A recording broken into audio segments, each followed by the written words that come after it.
Welcome to the Secret Underground Laboratory Recovery and Salvage, where rude mechanicals do magic.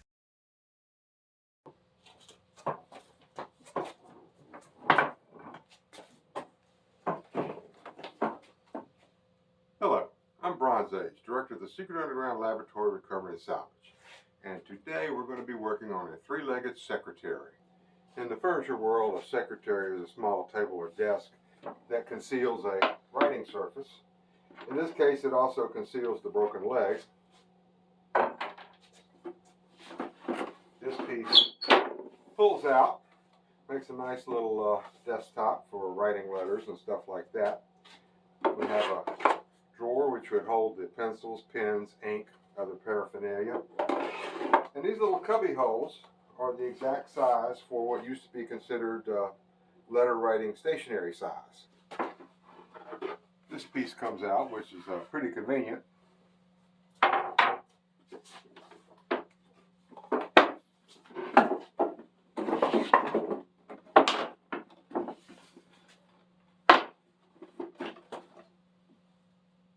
Now we get a clue as to who made this, sort of. This little metal tag on the bottom of the front rail says this article guaranteed, and it says Spiegel apostrophe S. Now, everybody's familiar with the Spiegel Catalog. The Spiegel Catalog goes back a long way, early 1900s, and the company actually started as a furniture company. And they discovered that there was a real market for mail order furniture. And so the Spiegel Catalog became a good source for lightweight furniture that could be shipped in the mail. And in this case, we can see that the legs fit exactly into this little cavity right here, which would have made for very convenient shipping. The customer could open up their package when it got to their doorstep. They'd find these legs, which had a piece of hardware called a lag stud. It's got these wood screw type threads on one end and regular machine threads on the other. And hidden inside the rail is this steel nut, which is held in place with screws. And they just simply assemble their secretary, turn it over, and they're ready to start writing letters. Now there's an inherent weakness to this system because when screw threads go into end grain, instead of going between the grain and holding tight, they tend to cut the wood and pull loose, which in this case. And then you just can't tighten it again. Worst case scenario is it lets the leg wobble, and that stud is a pretty strong lever, and it just simply chips it apart and everything breaks. Now the first thing I've got to do is repair this cracked leg. And clamping round stuff in a vise is always a challenge. So what I have here is a pair of adapters for the vise, which are rounded and will fit inside this neck right here. And when I tighten it down, it'll be nice and tight. Now anytime wood cracks or fractures, especially along the end grain, there's so much distortion that the pieces will never actually go back together exactly like they should. There's always enough pieces bent and misshapen that you don't get a good clean fit. So what I do, take some sandpaper and the parts that aren't going to show, just trim them down and it'll go back in and line up on the outside. And what's on the inside is not really going to matter. And the glue is going to fill that up. That's a little bit better.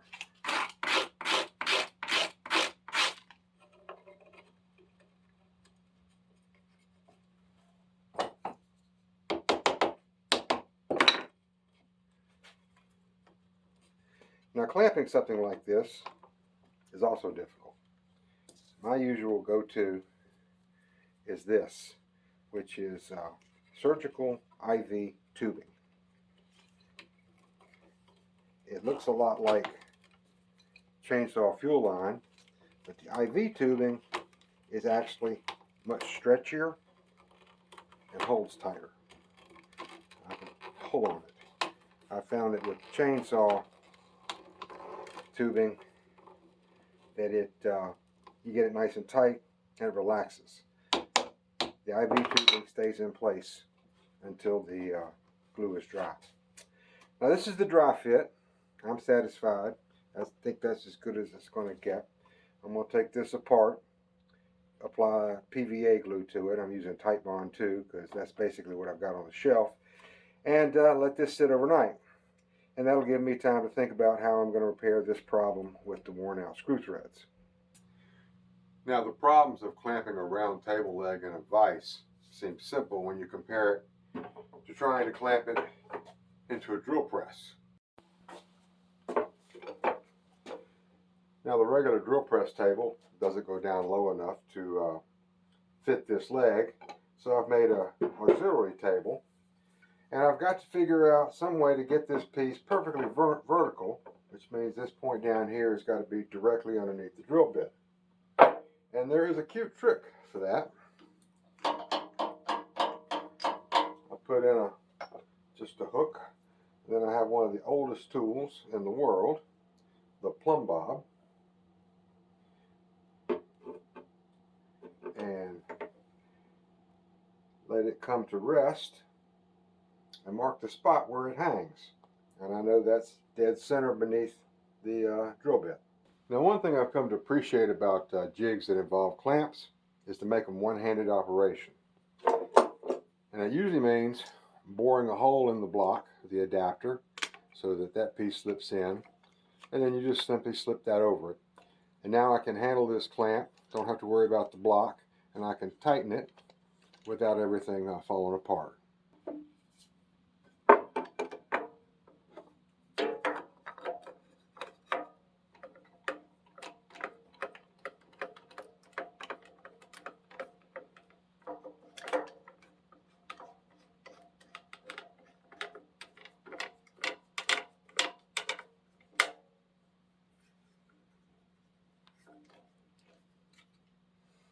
So we've got a 3/4 inch bit going into walnut. I've got the Packard Precision 12-speed drill press set at 500 RPM, and we're ready to drill.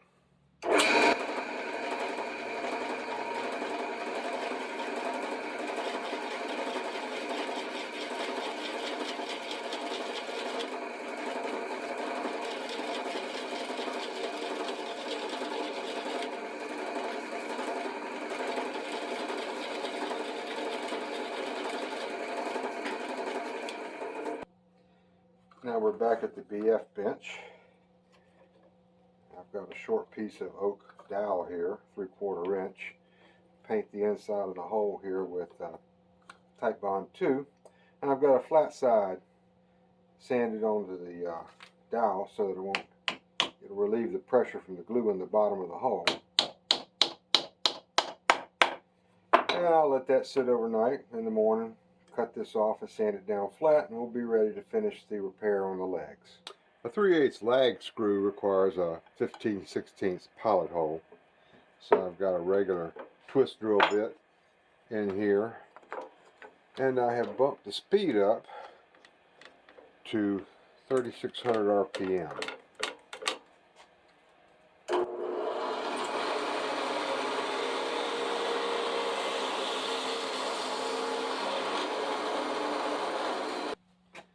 Now there's a number of ways to install a lag stud. Pliers will do the job, vice grips will get it done as well, but you want to be careful not to damage the threads here at the top. So my preferred method is to use 2 nuts on it, jam them together,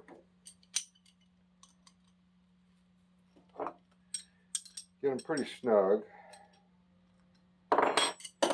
and then you can use the top one to run it down.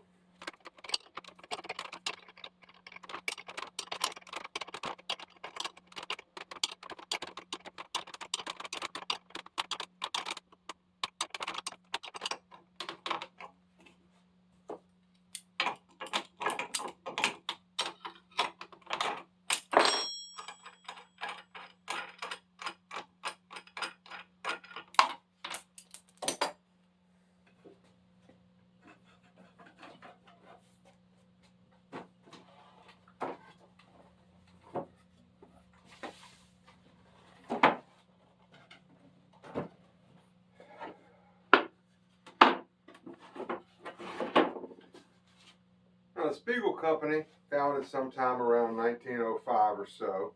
Not sure when they started their first catalog, but they seem to have been a pioneer in the flat pack furniture business. Certainly had to be one of the first companies which would let you receive nice, stylish, and useful furniture to your doorstep in a box. The Spiegel Catalog went on to expand from furniture into clothing, housewares, all manner of things. And they shut down in 2020 after more than 100 years of operations, which I think this thing's about 100 years old.